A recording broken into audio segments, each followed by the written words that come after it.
쉬는 시간에 이 이야기 잠깐 설명하고 바로 또 세무 강의 들어갈게요. 여러분 교재에 있는 내용과는 조금 틀릴 겁니다. 제가 들어오기 직전에 좀 수정했어요.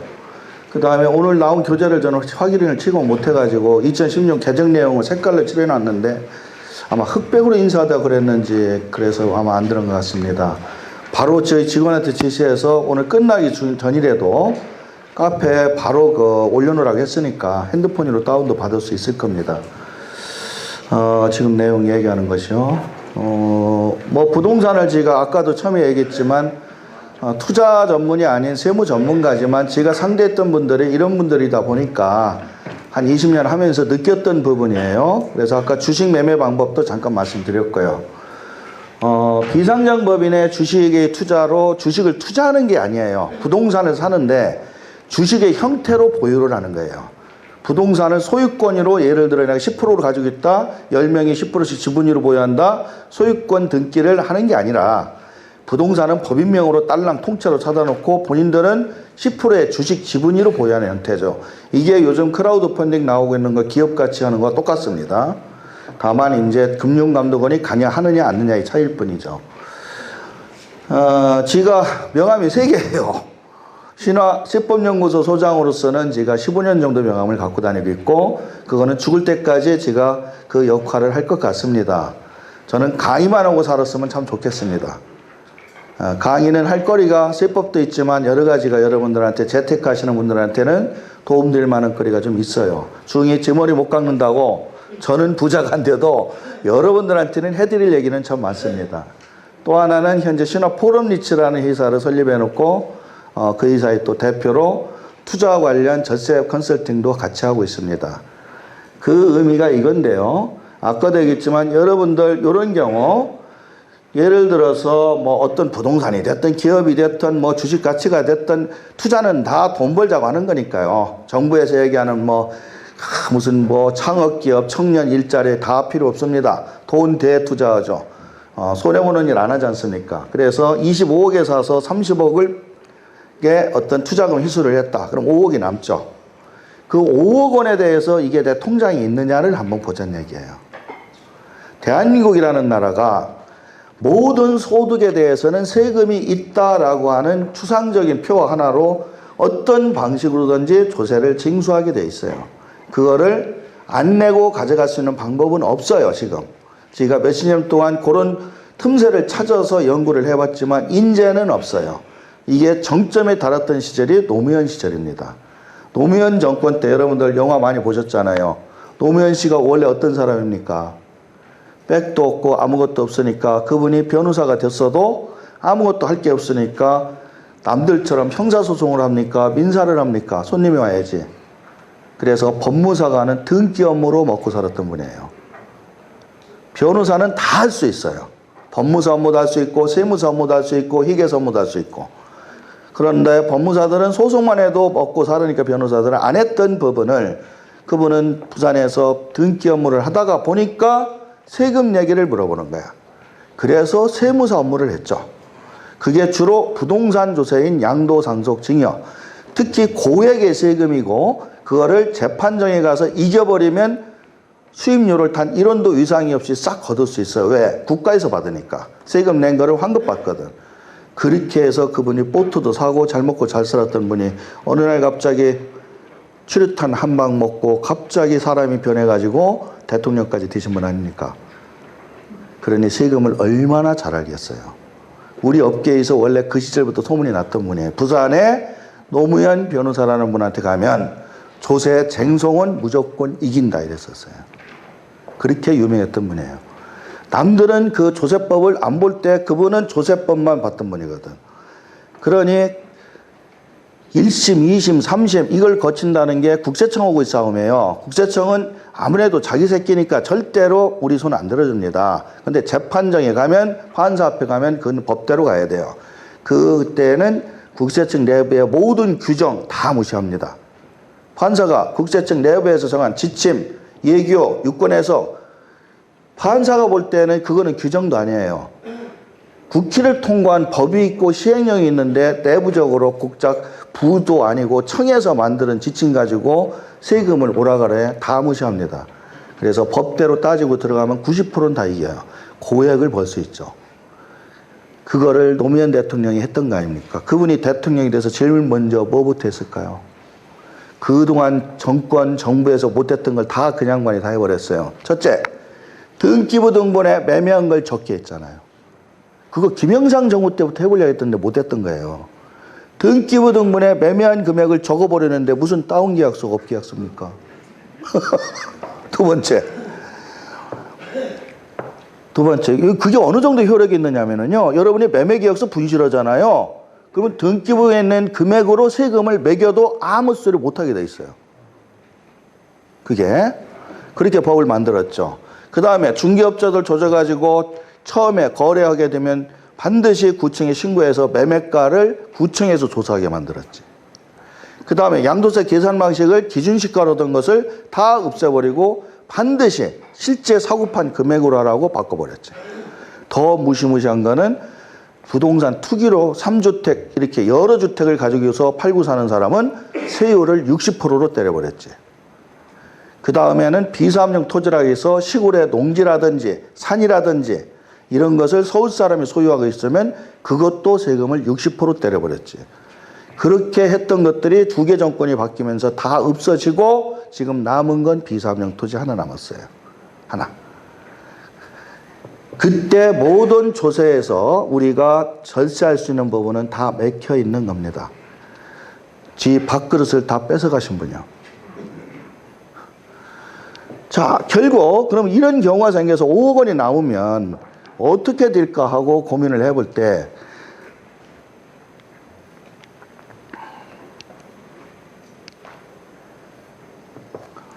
지금 이것도 바뀐 걸로 또 안 넣네. 이거 누가 했나? 이거 바뀐 게 있을 텐데.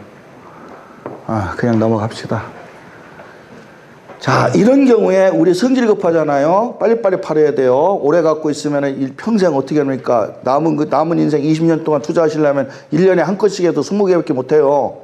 하나 사가지고 20년 팔려면은 그건 하나만 하죠. 그래, 빨리빨리 해야 돼요. 우리나라 사람들은. 그래서 단기 매매하면은 여러분이 일반적으로 혼자 이름으로 하면 세율 50%잖아요. 매매사업자 등기 내가지고 하면은 38%지만 나중에 보험료라든지 금융소득 종합과세 당하면 또 50% 되죠. 법인으로 하면 무슨 소용이 있어요? 주주로 해서 배당으로 빼가잖아요. 법인으로 팔 때 법인세 20, 30 내는데 10% 더 내랍니다. 요즘은. 추가과세라고 해서. 중소기업은 봐줬는데 그것도 작년 연말로 끝났어요. 안 봐준답니다. 이제. 그래서 법인명으로 해도 법인세 30% 내야죠. 그 다음에 뭐가 또 있어요? 법인에 들어온 돈을 자기 개인 계좌로 가져오려면 배당이라는 형태를 쳐야 돼. 그냥 가져오면 횡령이거든요. 가져올 때 배당에 대한 세금 한 20% 또 내야 돼요. 결국 어떤 형태로 어떤 세목으로 빠져나가려고 해도 5억 버는 거에 2억 5천 정도는 세금 내시고 통장에 2억 5천 있어야 돼요. 2억 5천 내기 싫어서 안 낸다? 바로 압류 들어옵니다. 방법은 팔고 있는 재산 다 팔아서 현금으로 챙겨서 빨리 위국으로 떠나시면 돼요. 한국하고 조세조약이 안 맺혀 있는 위국으로. 저기 아프리카 같은데. 그리고 다시 들어오면 안 돼요. 들어오면 공항에서 바로 잡힙니다. 조세범 처벌법으로. 그래서 이런 것들을 법인을 사고 파는 게 아니라 부동산을 비상장 주식의 매매 방식으로 해서 하게 되면 아까 얘기한 10% 정도로 합법적으로 할 수 있는데 조건식이 무지하게 까다로워요. 이게. 단순하겠습니까? 얼마나 저렇게 세금을 과세관청에서 인정해주고 40% 정도를 안 받을 때는 저 조건을 얼마나 까다롭게 만들었겠어요. 그래서 이 조건으로 하기 위해서 만들어진 회사가 신화포럼리츠라는 주식회사예요. 그래서 신화포럼리츠는 이러한 조건을 여러분들한테 환경을 만들어주는 거예요. 거기에 들어와서 부동산 투자를 마음껏 하면서 세금을 적게 내라. 이게 포인트입니다. 그래서 절세 펀딩이라는 용어를 쓰는데 저희 회사와 관련돼서 같은 관계회사로 신화 웰스 펀딩이라는 그 금감원에 등록된 크라우드 펀딩 법인이 이번에 25일 날 발족이 됐습니다. 그래서 그거는 이제 부동산보다는 기업 가치이기 때문에 여러분들은 부동산 투자자들이라 관심은 없지만 똑같은 효력입니다. 특히 그거는 엔젤 투자 소득공제 제도가 도입되기 때문에 거의 세금은 없어요. 그러니까 세금이 치사하신 분은 공부를 합시다. 공부 안 하고는 세금은 안 낼 수가 없습니다.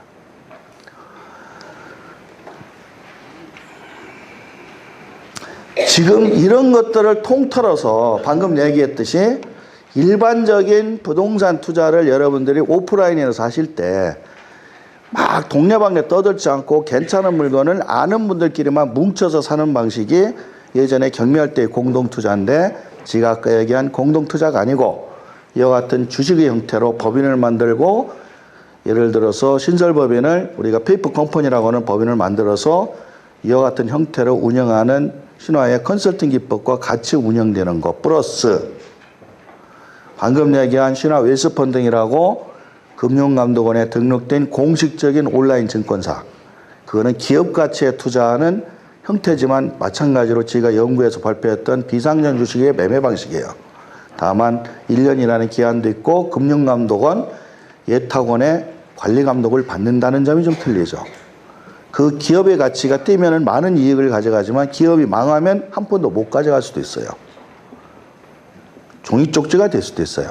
즉 투자자가 판단을 해야 돼요. 단 금액은 상당히 300, 400 이렇게 작은 금액으로만 투자할 수밖에 없어요. 그러나 신화포럼 리츠의 전체 그림에서 나오는 지금까지 투자한 이런 물건들 특히 현재 투자하고 있는 이런 물건들은 상당히 투자 금액이 큽니다.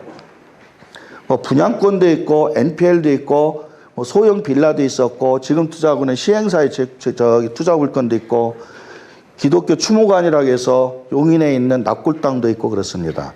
이런 것들은 규모가 50억, 100억씩 다 합니다. 이러한 투자 방식을 여러 가지를 할 때 총 우리가 24번째까지 왔어요, 지금. 이게 2년 만에 2년 걸렸네요. 작년부터 시작해서 총 24호까지 출범을 했고, 물론 실패한 것도 있고, 성공한 것도 있고 그렇습니다. 그러나 기본적인 방식은 아까 얘기한 대로 그런 방식을 쓰고 있고, 기간별 수익률은 뭐 8%, 9%, 10%, 20%고 해서 다 틀리는데 연 13, 14%는 다 아마 지급이 되는 걸로 알고 있어요. 이것 때 여기에서 조세 부담이 없다는 거죠. 즉 우리가 얘기하는 수익률은 세후 수익률입니다. 무슨 얘기를 하고 싶어서 이거를 말씀드리냐면 지금 이런 방식을 한 2년 하면서 제가 느낀 게 좌우지간 복잡한 컨설팅 환경. 투자를 해도 이게 뭐 담보 설정해야 되니까 이게 전부 담보 설정하고 들어가는 거거든요. 담보, 아무리 사업성이 좋아도 담보 못 잡고는 여러분들이 투자하기가 힘들잖아요. 그래서 전부 담보 설정을 하면 뭐 저당이 어떻고 질권이 어쩌고 복잡한 경영 환경, 투자 방식 이런 게 뭐 있더라고요. 이거를 전부 통틀어서 온라인하고 오프라인, 방금 얘기한 금감원에 등록된 그런 투자원 이런 모든 걸 통틀어서 종합해서 요번에 만들고 있어요. 그게 위리치라고 하는 우리 회사의 모토입니다. 위리치 투자 방식이에요. 그래서 위리치 투자 방식에 대해서 관심 있는 분들은 오늘 들어오시면서 저희 직원들이 아마 이런 위리치에 관심 있다 하는 분들에 대해서 초대장을 하나 준 것 같아요. 근데 이거 보면 아무것도 없어요. 왜 그러냐면 이거는 그 안에는 이게 멤버십으로 운영되기 때문에 누가 초대를 안 하면 못 들어와요. 초대를 안 하면. 그래서 여기 아마 전화번호가 하나 있을 겁니다. 관심 있는 분들은 전화를 하시면 이 담당 부장이 초대장을 보내줄 겁니다. 그러면 그 초대장에 온라인 초대장이에요. 초대장이라니까 뭐 청첩장처럼 어디 돈 내놓으세요 이런 거 아니고 핸드폰으로 가면은 거기에 있는 대로 쿡쿡 찍으면은 아마 가입이 될 거예요. 그래서 관심 있는 분들은 오늘 받은 이 위리치에 일에 투자할 수 있는 조건이 있어요. 이 안에 들어온다고 돈 내고 투자하고 가입비 받고 이런 거 전혀 없어요. 들어와서 다른 분들 했던 거, 또 실제로 현재 진행되고 있는 물건에 대한 상황들, 이런 것들을 본인이 스스로 보시고 판단하고 본인이 결정해서 들어오시든지 아니면 궁금하면 각 투자자 본인하고 연결되어 있는 매니저들하고 상담을 하는 과정을 거치십니다. 단 기간을 드려요. 한 3개월인지 몇 개월인지 모르겠는데 어느 정도 기간이 경과될 때까지도 여기에 관심이 없다 그러면 그분은 자동적으로 빠져나가게 돼 있어요. 즉 하시는 분들과의 형평성 차이 때문에 그런 것 같습니다. 어찌됐든 들어와서 뭐 손해볼 건 하나도 없습니다. 그러니까 이게 지인들 초대로만 들어오는 그런 모임이고 그런 클럽이다 보니까 아마 그 구체적인 방법을 안 적고 담당자 이름만 적어놓은 것 같습니다. 그래서 시간 가지고 관심 있을 때는 전화를 하시면 되고요. 이건 스피드 옥션은 뭐 잘 알다시피 코드 찍고 들어가면 뭐 1개월 동안 무료 썼다고 그러네요. 그러니까 한 3개월은 받아야 되는데 1개월이 보여줘. 스피드 옥션에서는 관계자 어딨나 몰라도 한 3개월 해달라고 했더니 1개월밖에 안 줬네.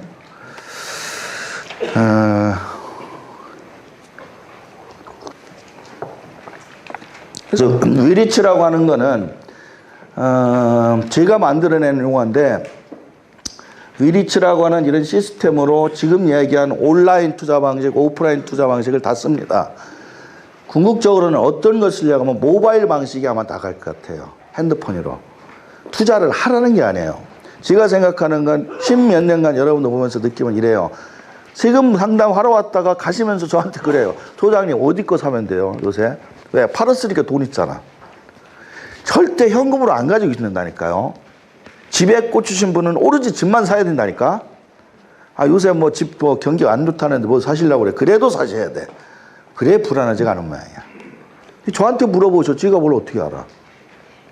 그래서 궁극적인 위리치의 결론은 뭐냐면 내가 돈이 100만 원 있다. 근데 어떤 물건에 어떻게 투자하느냐는 일단 아무것도 몰라요. 그 복잡한 걸 어떻게 얘기합니까? 지금 이렇게 얘기해도 이해가 안 가는데 그냥 딱 5개나 10개 정도의 선택 조건이 있을 거예요. 즉 나는 이 돈을 6개월만 쓰고 회수한다. 나는 1년 이상 쓸 수 있다. 나는 매달 이자를 받고 싶다. 나는 매달 이자는 필요 없고 어느 정도 기간이 지나면 전체적인 차익과 원금을 한 번에 받고 싶다.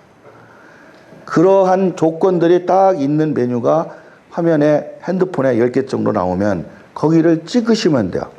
들어가면은 거기서 단계별로 당신이 여기다 100만 원을 넣으면 매달 이자를 받는다면 얼마를 받을 거고 몇 개월이 지나면 원금을 그때 줄 거다. 원금 받는 기간이 1년이냐 2년이냐 6개월이냐에 따라서 이자도 틀려지겠죠. 그 다음에 또 본인이 원하는 대로 나는 부동산이라는 담보가 꼭 필요하다. 안정성이 난 필요하다. 수익률은 적더라도 반드시 안전장치를 해줘야 되겠다.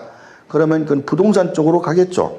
그래서 안전성 있는 부동산 담보 설정으로 위한 질권, 근저당 이런 부분에 대한 절차나 서비스가 될 거예요. 그 다음에 수익률이 나온다든지 그러한 것들을 저는 지가 돈 있다면은 그렇게 나와 있는 백화점에서 골라서 넣고 싶어. 왜냐하면 성향들이 다 틀려요. 어떤 분은 실제로 본인이 자기가 잔존이 많이 있어요. 돈이 통장에. 그 돈을 활용하고자 하는 분은 그렇게 하지만 매달 얼마씩 이자 받으면서 나중에 원금 받겠다. 이런 사모님들도 참 많습니다. 월세 받듯이. 그러면 그런 모양의 투자 모델도 있거든요. 그래서 저희들이 온라인, 오프라인에서 그런 회사가 지금 4개가 있기 때문에 그거를 지금 각각 따로따로 사업하고 있는데 그거를 다 합치면 그게 위리치가 될 것 같습니다. 그 안에 들어오면 어떤 분은 기업 투자로 가는 거고 어떤 분은 금감원에 안전장치를 갖고 가고 어떤 분은 부동산의 안전장치를 갖고 가고 어떤 분은 안전장치는 없는데 사업에 투자를 해서 남들은 20% 수익 낼 때 나는 50% 보장받는 거 하고 싶다. 그럼 거기다 한번 넣든지. 즉 모든 결정권은 투자자 여러분들이 알아서 결정해서 들어올 수 있는 상품 그거를 다양하게 만들어 놓는 게 위리치입니다. 즉 우리가 뭐를 해주는 게 아니라 우리는 그런 사업을 하는 사람과 여러분들과를 연결해주는 플랫폼 역할만 할 뿐이에요. 그래서 거기에 대한 안전성, 사업성, 수익성 이 부분은 스스로 판단하셔야죠. 다만 그 절차나 환경, 조세 부담을 적게 하는 것 이거는 저희들이 알아서 해주겠다는 거죠. 그래서 간접 중개 투자라고 생각하시면 될 것 같습니다. 저거 드리고 저거 좀 올립시다. 아까 하던 거 비서 한 명.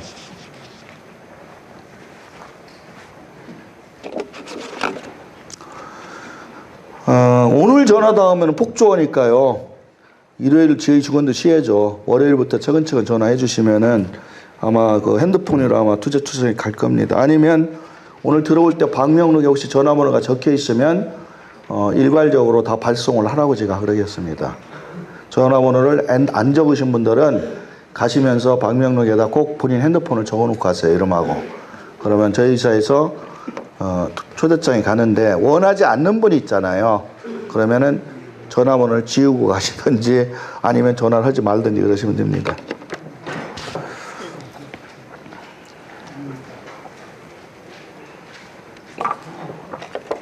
조금 일찍 끝날 수도 있겠네요. 예, 비삼용 토지는요, 사실은 노무현 정권 때 나온 중과제도와 같이 맞물려서 설명해야 돼요. 주택에 대해서는 예전부터도 많은 그 세금의 그 변화가 있었어요. 그래서 아까 얘기했지만 대한민국에서 세금을 안 걷는 부동산이 주택이에요. 1세대 1주택 비과세라고 하는 것은 주택만 있지 1세대 1 상가 비과세 없어요. 1세대 1 토지 비과세 없어요. 농사를 지어도 비과세를 안 해줘요. 1년에 1억만 깎아준다는 거죠. 그러나 주택의 비과세는 100% 다 해주죠. 다만 9억 원 이상 매가가 생기면 그 올라간 금액에 대해서는 일부 세금을 때리겠다지만 사실 소소합니다. 그와 반대로 하나만 갖고 대한민국 국민들이 살으라는 거예요. 정책적으로. 그러면 주택이 모자르다, 많다 이 소리 필요 없다는 거죠. 그런데 돈 있는 사람은 계속 10개, 20개를 사더라. 없는 사람은 계속 세를 살더라. 빈익빈 부익부다. 그러니 정책적으로 집을 많이 가진 사람한테는 세금으로 환수를 하자. 이렇게 해서 나온 게 다주택 중과제도죠. 그와 같이 맞물려서 토지에 대한 개념은 공개념입니다. 제가 현직 근무할 때 토지초과이득세가 시행됐었어요. 나이가 좀 드신 분들은 기억날 거예요. 토지초과이득세 시행될 때 영종도 토지였거든요.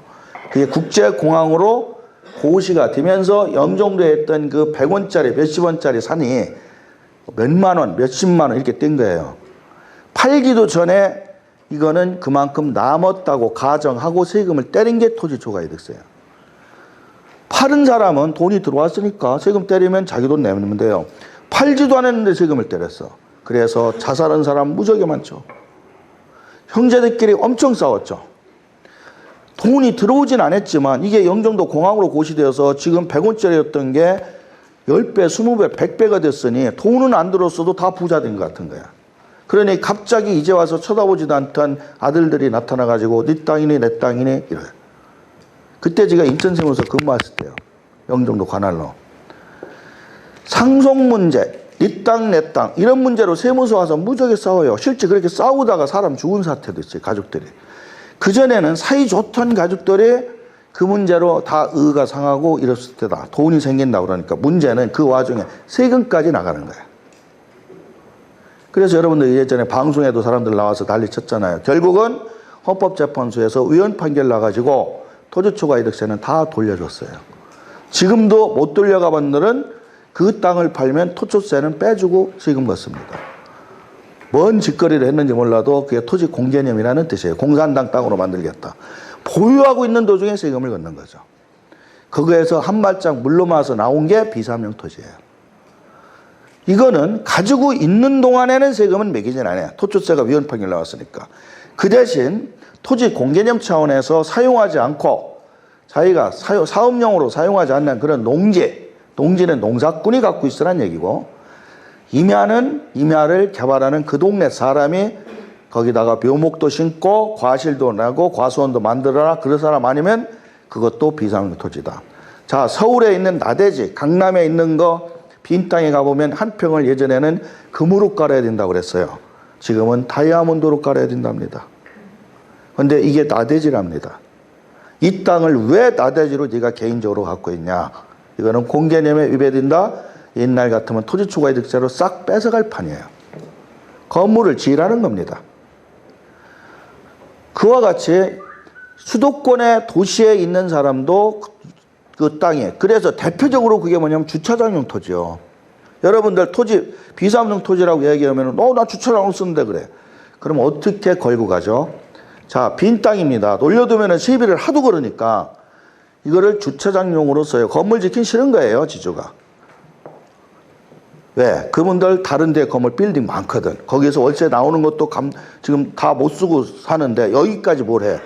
그래서 주차장용으로 쓰면은 이거는 사업용이다. 이렇게 바꾸는 거죠. 그러니까 정부가 뭐라고 그래요? 그래, 주차장용으로 쓰면은 사업용 맞아. 단 조건이 있어. 연간 주차장 사업을 해서 벌은 돈이 땅값의 3%나 5% 이상은 돼야 돼. 이렇게 따지고 와. 다이아몬드로 깔은 땅에 3%를 따져도 엄청난 돈일 텐데 그걸 주차장으로 해서 주차비 받아서 그 돈이 될까요? 수익 금액이? 땅값과 그거를 비례하는 얘기예요. 즉 해당사항 하나도 없어요. 지금. 빈 땅은 다 걸려요. 이것이 토지 주택 중과와 맞물려서 같이 나왔죠. 이게 언제? 노무현 정권 때 나온 거예요. 방법은 하나요.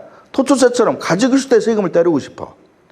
주택도 10개, 20개 가지고 있으면 갖고 있을 때 폭탄을 때리고 싶은데 그거는 위헌이라고 그러니까 팔 때 조질 수밖에 없어. 왜? 그거는 투자용으로 산 거니까 팔 때 차익이 생길 거다. 그때 조지자. 그럼 얼마큼? 100% 가져갔으면 다 좋겠는데 그러면 공산당 되니까 60%를 가져간대요. 10원에 사서 100원에 팔았다? 그러면 90원에 60%를 가져가는데 정확하게 따지면 66%죠. 지방소득세 10% 또 붙잖아. 누가 팝니까? 그러면 그 사람이 과연 40%가 남았을까요?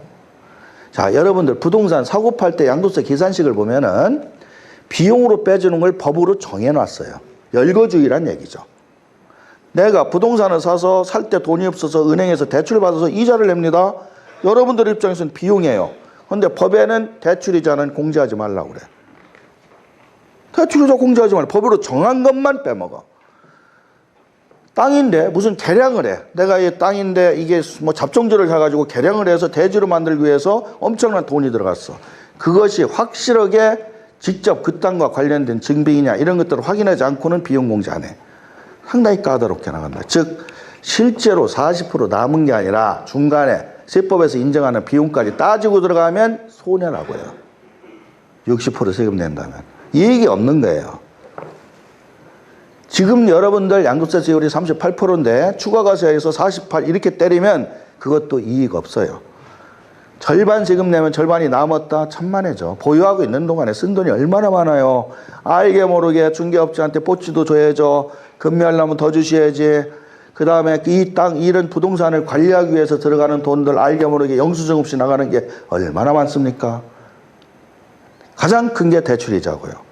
그래서 결국은 부동산 매매차액의 20%를 세금이 넘어가면 실제로 우리나라 세법의 양도세 산출 내용으로 볼 때는 비용으로 20% 정도는 또 빠져요.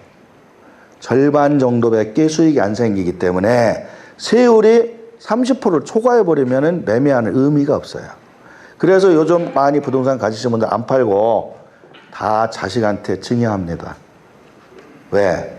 세월이 한참 지나다 보면 네 후대, 네 때 되면은 그때는 세율도 줄어들겠지.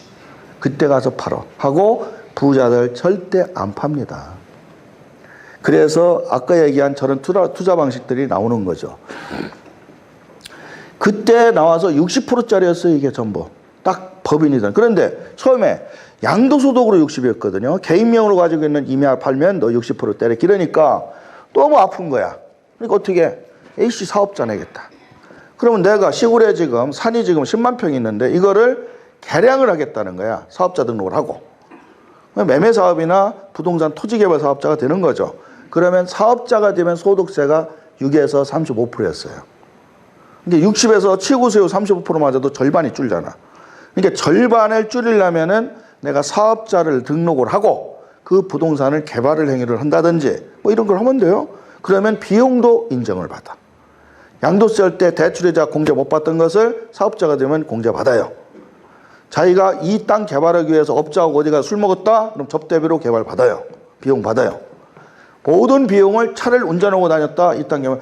그러면은 차량 유지비로 비용 공제 받아요. 즉 실제 쓴 돈 다 공제 받고 세율도 반으로 줄어드니까 좋다 하고 사업자를 내서 도망가니까 노무현이가 다시 또 발표를 합니다. 매매사업자 비교과세. 딱 네 글자. 비교과세. 이게 뭔 얘기냐면 골치 아프다. 그거를 따져가지고 이게 옳다 그르다 할 거 없고 그냥 양도세 60%하고 그거하고 따져서 높은 걸로 내. 이게 비교과세예요. 아무 얘기가 없어요. 그냥 세율이 높은 걸로 내. 이게 비교과세입니다. 뭐 허당이지. 그건 뭐야. 그러니까 아무리 그런 행위를 한다 해도 결국 이 제도가 나왔을 때는 60을 내야 돼요. 근데 난 꼭 팔아야 되겠어. 돈이 없어. 물려받은 땅 이거밖에 없는데 내 개인 돈 사업에 다 말아먹었어. 근데 어떤 아파트 업자가 와가지고 이거 100억 원 줄 테니까 넘기래. 엄마. 근데 60억 원을 내야 돼. 왜? 상속받았으니까 원가가 없네. 개발업자가 100억 주면 60억 세무서 바치고 40억 먹여야 돼. 그 사람이 팔 수 있습니까? 절대 못 팔아요. 그러니까 결국은 법인을 만들면 어떠냐 이런 생각들을 또 하는 거예요. 그래서 법인을 만들어서 법인으로 부동산을 만들어 팔면 법인세 20%거든요. 그러니까 60에서 20이니까 3분의 1을 준다. 그러니까 법인으로 만들어 팔면 추가과세를 30% 더 내라. 20이 원래 본세율인데 30도에서 50내 이렇게 만들었어. 그래서 그 당시 유명했던 얘기가 매매사업자 비교과세, 법인사업자 추가과세라는 말이에요. 추가과세라는 말이 그때 등장해요. 그 추가과세가 지금까지 나와. 10년 동안. 10년 동안 추가과세는 맨날 나와요. 맨날. 비교과세도 지금도 살아있어요. 그런데 중과 세율이 없어지다 보니까 의미가 없어졌죠. 그렇게 하는 거예요. 그렇게. 귀신 같은 장관이에요. 세무팀이 참모들이 잘하는 게 아니라 대통령이 기맥히게 잘하는 거예요. 우리나라 자기가 젊었을 때 변호사일 때 그렇게 많이 했으니까. 그와 같이 나왔기 때문에 개인으로 법인으로 사업자로 답이 없습니다. 그래서 어떻게 돼요? 동결. 그래서 못 팔아요 이제. 그래서 아예 그 노무현 정부 때는 토지 매매가 없었어요. 법인 소유도 그렇고. 근데 토지가 매매가 안 되면 이게 웃기는 현상이 생긴다고요. 특히 개인이 가지고 있는 토지는 얼마 안 돼요. 법인이 보유하고 있는 토지가 무지하게 많다고요. 건설사라든지 뭐 재벌이나 얘들 이거 팔면 문제되니까 다 못 팔죠. 돈이 안 들죠. 그러니까 그 다음 정권 때 이제 풀어줍니다. 살살. 그래서 60%는 없어졌어요. 자, 그러면 60%는 없어졌으면 개인은 현재 세율이 6에서 6%, 15%, 24%, 35%, 38% 이렇게 65, 24, 35, 38, 5단계 세율이에요. 과세표준 금액에 따라서 이렇게 때리는 겁니다. 이게 정상적인 세율이에요. 여기에다가 10%를 더 매긴다는 추가 과세는 계속 존재해요. 그러면서 중간중간에 중소기업은 오래 봐줄게. 또 개인은 봐줄게. 법인만 해. 이런 식으로 정권적인 차원에서 매년 조금씩 10%를 넣기도 하고 빼기도 하고 장난을 칩니다. 그러면 이게 빠지면 다른 부동산과 똑같으니까 좋은데 여기 하나 코를 거는 게 있어. 장기보유 특별공제. 아까 얘기했죠. 장기보유 특별공제 30%까지 10년 이상 가지고 있다 팔면 빼준다고. 이 땅들은 다 10년이 넘은 땅들이야. 비사업용 토지는 훑어보면 다 물려받은 거, 옛날에 뭐 한 거, 아버지가 농사 짓다가 주고 간 거, 또 서울에 대지가 있더라도 다 옛날부터 내가 개발을 하고 사놓은 이런 땅들이라 다 10년이 넘어요. 그런데 1%도 공제를 안 해준대. 이게 비사업토에 대해서 이거는 한결같이 10년 동안 꾸준히 단 1%도 완화 안 하고 적용한 거죠. 자, 그러면 예를 들어 봅시다. 작년에는 이제 60% 중과세율이 없어지면서 비사업용 토지는 기본세율만 적용한다. 10% 추가과세가 있다. 그러나 단 개인의 양도소득세나 중소기업의 법인세 따질 때는 2016년까지는 요거는 없는 걸로 해줄게. 그렇게 했어요. 그러면서 장기보유 특별공제는 안 해준다 그런 거야. 그래서 작년에 제가 수임받은 건 하나가 8년 재춘자격 농지면은 장기보유도 받고 양도세 감면도 받고 세율도 기본세율이에요. 근데 이것이 농지인 줄 알고 계산을 해봤는데 나중에 8년 자격 농지가 안 돼요. SK텔레콤에 판 거거든요. 통신사한테 파는데 통신사가 가락계약 쓸 리가 없겠죠. 대충 양도차익은 지금 제가 기억이 안 나는데 예전에 70년대, 60년대에 상속받아서 할아버지한테 받고 했던 땅이에요. 그러니 이게 양도차익이 어마어마하게 나죠. SK텔레콤에 넘어가면서 제가 지금 매매가가 잘 기억이 안 나는데 한 30억 될 겁니다. 거의 30억에서 뺄 게 하나도 없어. 60년대에 산 원가가 얼마였겠냐고. 그러면 그 보유 기간 동안에 30%라도 빼면은 30억이라면 10억이라도 빼서 20억 가지고 세금 내면 들러오고 하지. 근데 이걸 못 해준대. 그 그러나 세율은 일반 세율이에요. 그래서 한 20억 남은 거에다 일반 수율 두드리니까 40%대니까 약 8억 정도 나오더라 이거죠. 그러면 그 자손들은, 그 식구들은 30억 받아서 8억을 세금을 내고 22억 정도를 챙긴다. 도장 찍을 거냐? 고민을 무지하게 하다가 이거 줄이는 방법만 연구해 주세요. 나왔어요. 그러면 그때가 언제냐면 작년 하반기인데 작년 5월 달에 요 개정세법안이 발표가 됐습니다. 개정세법안이 발표되면서 뭐라고 찌꺼렸냐면 2016년부터는 장기보유 특별공제를 해주겠다 그런 거야. 해주겠다. 단 10% 추가과세 유예했던 것을 다시 이거는 10% 추가과세를 적용하겠다. 즉 이거는 해주고 요거는 뺀든다. 작년까지는 어떻게 했냐면 10% 추가과세는 없어요. 요것만 세율 적용하고 요거 안 해주는 거. 그러다가 중간에 행정에서 그 안의로 작년에 발표된 건 10% 추가과세 더 하는 대신 장특공제를 해줄게 이런 거예요. 자, 다시 세금 계산합니다. 30억에 팔아요. 아까 얘기한 대로 장특공제를 못 받고 요것만 하면은 약 얼마가 세금이 돼요? 10억 정도 세금이 나와요. 38%니까. 맞죠? 이거를 해주게 되면 30억에서 10억이 날라가. 20억에 38%니까 약 이거는 6, 7억 나올 겁니다. 3, 4억 정도 줄어요. 근데 여기서 10%가 또 늘어야 돼. 그러니까 당초 세율에서 여기 차액 나는 거, 30억 차액 나는 거에 10%, 3억 정도에다가 과표 또 때리면 3, 40이 약 1억 2천 정도 늘어나요. 그래서 작년에 그 안이 발표됐을 때 2015년 계산식과 2016년 계산식으로 하면 약 3억 정도 세이브가 돼. 팔겠습니까? 기다렸다가 내년에 판다고 그러지. 한 3, 4억이 왔다 갔다 오는데 무토로 도장을 찍냐고요. 그래서 SK텔레콤하고 다시 협의를 해서 잔금은 2016년 1월 1일자로 하기로. 저게 시행령이 1월 1일부터 시행하는 걸로 됐으니까. 그래서 잔금은 1월 1일자로 하는 걸로 얘기를 했어. 그러면 3억 준다 이거죠. 그래서 중간에 진행되던 걸 다 홀터하고 몇 개월 있다 하는 걸로 하고 그쪽도 그렇게 진행했어요. 그러면 그대로 됐으면은 요렇게 되는 거예요. 요렇게. 요 추가과세하고 요거는 반대로 적용해주고. 그런데 국회 통과하는 과정에 어떻게 했냐. 택도 없는 소리 마라 이렇게 된 거야. 그러면서 어떻게 바뀌었냐면 장기보유 특별공제는 법이 새로 적용하기 전까지는 안 해준다. 뭐라고 하냐면 여러분 헷갈리는 게 내용을 보면 장기보유 특별공제를 비사업용 토지라기도 이제 해줍니다 그래. 해줍니다 그래. 근데 장기보유 특별공제의 속성은 취득 연도부터 양도 연도까지 보유기간별로 세율이 가는 거예요.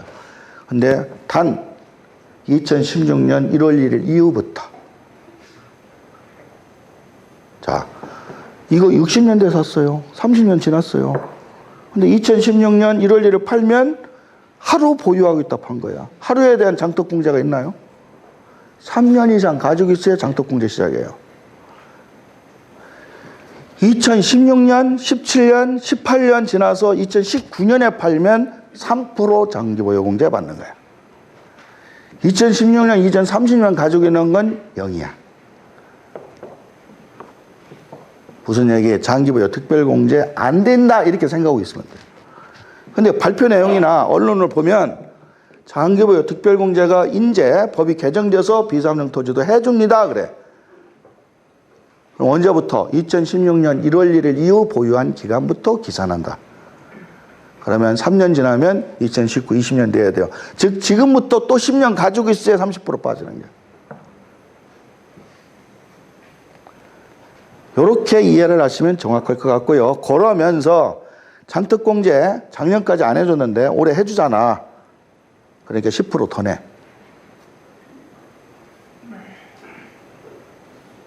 아무 소리 안 하시는 거 보니까 하라는 대로 다 하시네. 가만히 있으면 안 되죠. 이게 지금 작년에 방금 얘기한 것처럼 이렇게 국민들 입장에서는 정부가 시행령으로 개정안에서 통과시켜서 내년 1월 1일부터 시행한다고 온갖 동네방네 다 떠들고 했잖아요. 3억 줄이려고 왔었잖아요. 근데 이번 이렇게 통과되면 세금이 이제 얼마 돼? 13억 돼요. 그냥 작년에 팔았으면 10억이면 돼. 작년에 그냥 팔았으면 10억이면 돼요. 근데 다시 이게 거꾸로 13억이 된다. 오히려 10% 추가가세 되고 장특은 못 받으니까. 근데 그 밖으로 말은 비사토도 장기보유공제 해줍니다. 그런다니까. 언제부터? 2016년 1월 1일부터. 장특공제 적용 시한은 3년 지나야 3%, 4년 차 되면 5%, 보유기간이 늘어나야 돼요. 그럼 지금부터 그 기간을 채워서 가면 된다는 거죠. 자, 이 규정이 계속 유효할까요? 그 다음 하나 또 악이에요. 개인하고 중소기업은 이런 10% 추가가세 규정을 넣으면은 개인하고 중소기업은 너무 아프니까 올해 연말까지는 원래 안 하기로 했어요. 그런데 이거를 장기보유 특별공제를 이제 해주니까 그거 안 하는 것도 없던 걸 해. 그냥 다 해. 개인, 중소기업, 법인 다. 핑계는 장특공제 해준다고. 그러니까 이거 줬으니까 10% 추가가서 다 하겠다. 이렇게 지금 통과된 법령입니다. 이거는 국세청에서도 너무 골치 아프다. 너무 힘들다. 이렇게 되면 이거는 납세 저항이 너무나 큰 거다. 하나를 주고 지대로 뺏으려고 하려면 이거를 지대로 다 해주든지 원래 취득년도부터 그리고 10% 추가가세를 하든지 아니면 차라리 작년처럼 이거 안 해주고 그냥 일반 세율만 적용하든지. 이거는 놀부도 이런 놀부가 없잖아요. 원래 놀부 계산을 한다고 하지만. 그래서 지금은 두 개를 뺏고 하나를 줬다고 그래요. 근데 하나를 준 게 없어요, 사실은. 하나 준 거는 10년 지나야 준 거예요.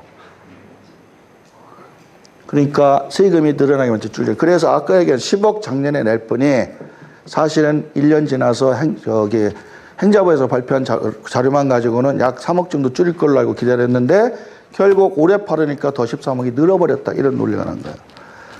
일반적인 사안이 지금 이렇게 됐어요. 이런 분들이 작을 것 같아요. 무지하게 많습니다. 근데 우리나라 분들은 이상하게 조용해. 이러면 머리띠 메고 가서 누워 있고 분신하고 하루 자고 이래야 되는데 돈이 많은 분들이라 그러는지 아무도 뭐라고 안 해. 나만 못 뛰면 다 돼요. 나만 떠들고 다니니까. 여러분들 대신 내가 이거 다 떠들고 다니면 그러니까 지금 이 조건식으로 여러분들이 계속 팔 수는 없어요. 기다리시라고요. 물론 판정은 안 나 있지만 이게 통과된 그 경위나 절차가 투명하지 못합니다. 국회에서 이렇게 원래 이렇게 시행령 나올 때도 합의됐던 건데 정치적으로 통과하면서 이렇게 통과된 것이 조금 투명하지가 못한 부분이 있다고 그래서 지금 물밑 작업이 많이 진행되고 있다고 들었습니다. 저를 국회에 보내주시든지. 그래서 개정될 가능성은 있어요. 개정될 가능성이 상반기에 나올 수도 있습니다. 그러면 어떻게 개정될까요? 10% 추가가세는 피할 수는 없어요.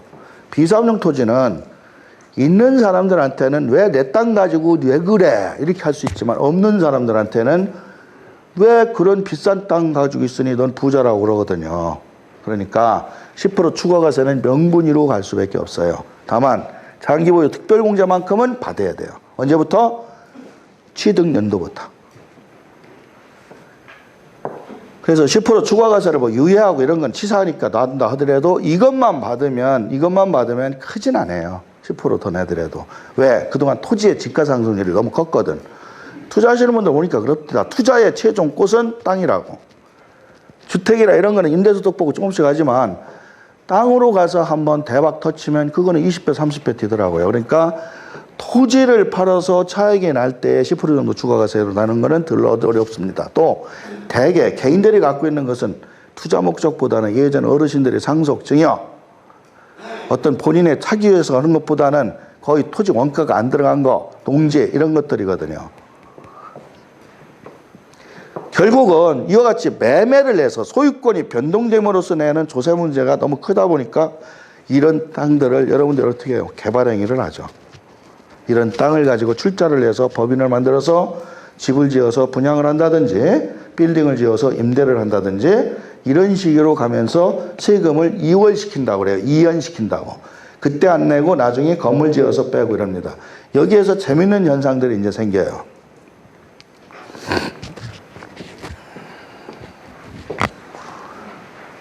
이게 마지막 조항인데 이게 여러분들한테 아주 재밌는 현상, 아까 토지와 같이 연관돼요. 칠판 있으면 제가 잘 할 수 있는데, 땅이 있어요. 땅이. 이후에 건물이 있어요. 토지와 건물이 있는 걸 누구한테 팔아요. 그럼 계약서 쓸 때 어떻게 했어요? 계약서 한 장에다가 역삼동 10-1 토지 100평 플러스 건물 500평 총 100억 이렇게 계약서 쓰지. 세법은 이렇게 쓴 계약서 가지고는 세금 계산이 안 돼요. 이렇게 쓴 걸 갖다가 100억짜리를 땅하고 건물을 샀다고 거래했다고 그러면 땅값은 100억 중에 얼마고 건물값은 얼마냐를 쪼개야 돼요. 토지와 건물의 보유기간이 틀리는 경우가 많습니다. 그래서 양도세 계산식에서는 기본적으로 땅과 건물에 매매되면 총액 가지고는 결 못하고 땅값, 건물값을 쪼개야 돼. 이걸 안분 계산이라고 그래요. 이거를 안분한다고 그래. 그럼 쪼개는 기준이 공식적으로 뭐가 있어야 돼요.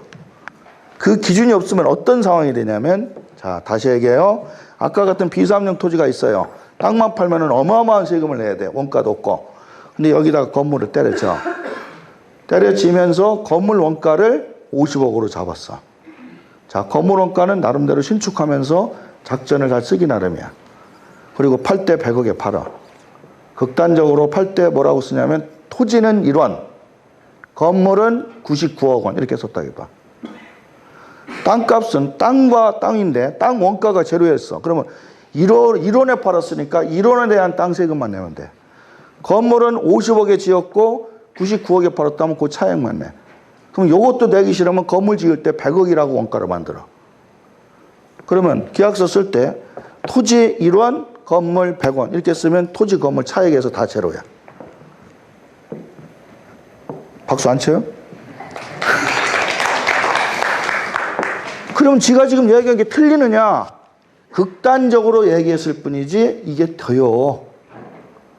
이게 된다고. 저한테 예전부터 공부하신 분들 이거 많이 알려드렸잖아요.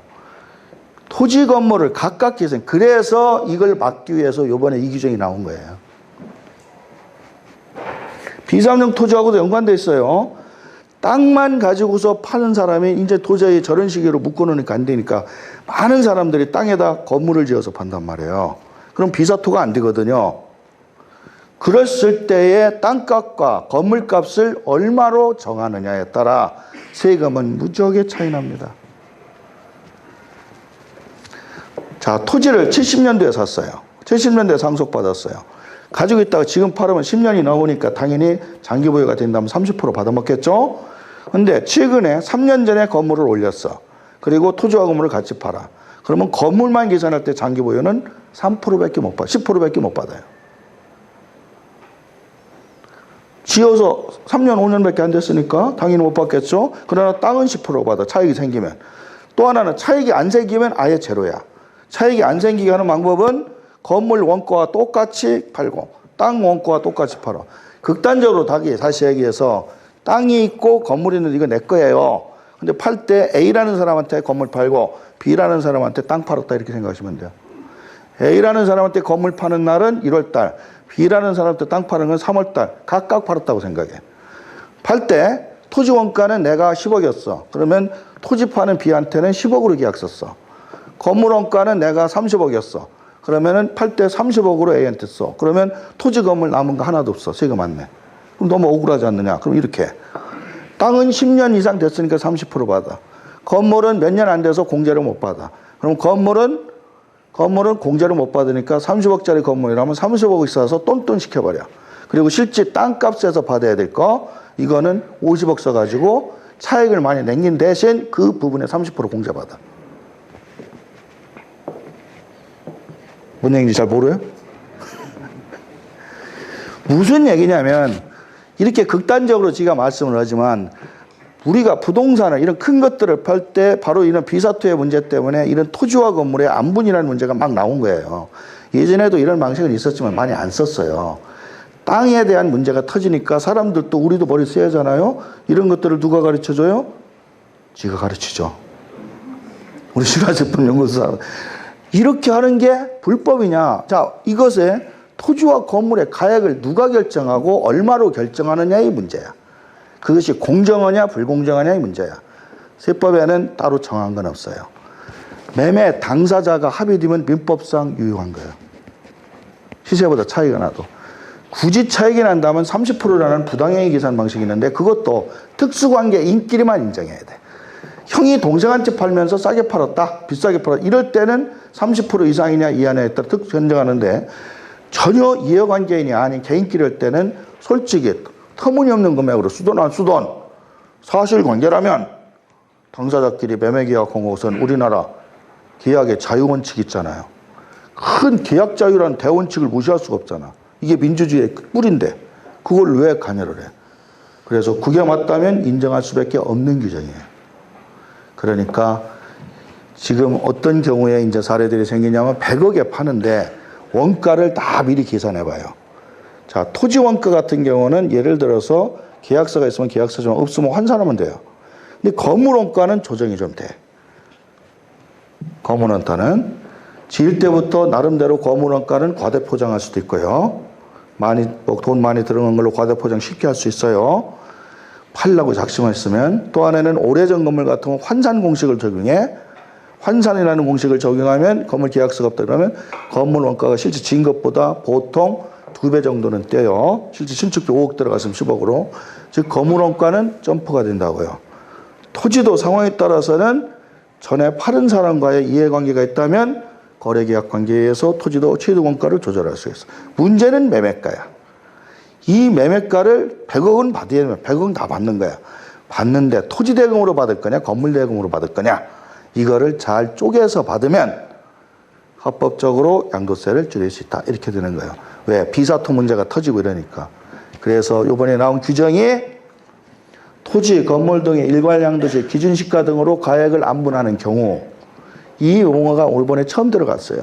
원래 뭐로 토지 건물을 안분할 때 뭐로 해라 이런 말이 없어. 쪼갤 때.